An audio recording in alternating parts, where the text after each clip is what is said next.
सरदार पटेल एक ऐसा नाम जो नहीं होता तो देश एक नहीं होता, इसलिए तो लौह पुरुष कहलाते हैं। तो यही कारण है कि भाजपा ने लौह पुरुष की जयंती पर सरदार 150 यूनिटी मार्च का आगाज किया और इसी कड़ी में गंगा और यमुना प्रवाह यात्रा का भी आयोजन किया गया। दिल्ली में शुरू हुई गंगा प्रवाह यात्रा 25 नवंबर को जयपुर पहुंचेगी, जहां यात्रा का भव्य स्वागत होगा।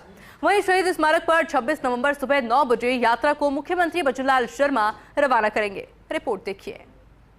सरदार पटेल का राजस्थान से गहरा जुड़ाव रहा है। जब देश आज़ाद हो गया था और राजस्थान कई रियासतों में बटा हुआ था, कहा जा सकता अगर सरदार पटेल नहीं होते तो राजस्थान का एकीकरण संभव नहीं था। राजस्थान की कुछ रियासतें ऐसी भी थी जो राजस्थान और भारत को छोड़कर पाकिस्तान में मिलना चाहती थी। उन्हें रोकने का काम सरदार पटेल ने किया था।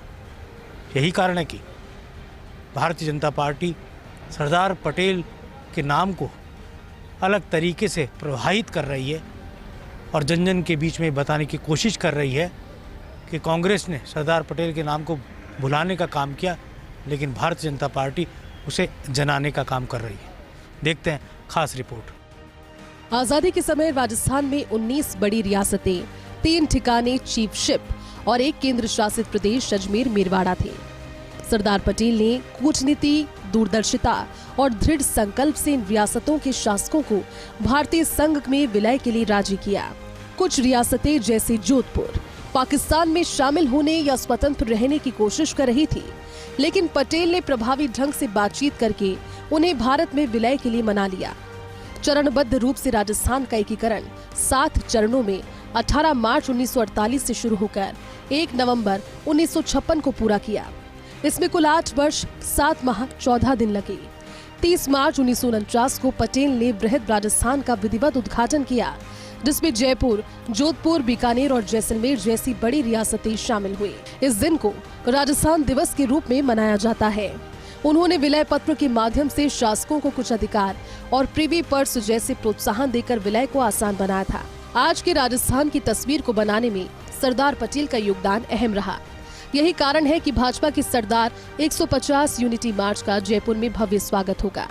भाजपा कार्यकर्ताओं के बीच यात्रा को लेकर जबरदस्त उत्साह है। भारतीय जनता पार्टी के लिए भारत की जो राजनीति है वो बहुत महत्व रखती है। राजनीति में ऐसे कई शख्स हैं जिनको आज राजनीति में जो स्थान मिलना चाहिए था वो स्थान नहीं मिला है। उनमें से एक नाम सरदार पटेल का है। प्रधानमंत्री नरेंद्र मोदी जी का ये बहुत अच्छा प्रयास है कि उनकी जो नीतियां हैं वो जन जन तक पहुँचे। आज हम अगर राजनीति देखते हैं तो सरदार पटेल का नाम कहीं देखने को सुनने को नहीं मिलता है, लेकिन उन्होंने जो काम किया भारत को एकत्रित करने का, समाहित करने का, इतनी सारी रियासतों को जोड़कर एक अखंड भारत का निर्माण करने का, वो बहुत बड़ा काम था।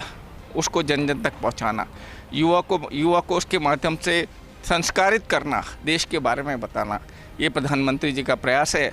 और गंगा प्रवाह और यमुना प्रवाह के माध्यम से जो यात्राएं आ रही हैं वो यात्राएं युवाओं को सम्मिलित करते हुए, जोड़ते हुए देश को विकास की ओर लेके जाएंगी। सरदार पटेल की 150वीं जयंती के उपलक्ष्य में प्रदेश कार्यालय में कार्यशाला आयोजित की गई। तो वहीं इस अवसर पर केंद्र सरकार की ओर से देश भर में अलग अलग जिलों में 4 प्रवाह यात्राएं निकाली गई, जिसमें से गंगा प्रवाह यात्रा का शुभारंभ 22 नवंबर को नई दिल्ली से हुआ। 26 नवंबर को यमुना प्रवाह यात्रा जयपुर से होगी रवाना। सीएम भजनलाल शर्मा और मदन राठौड़ करेंगे रवाना। यात्रा में राजस्थान, हरियाणा सहित विभिन्न प्रदेशों के कार्यकर्ता होंगे शामिल।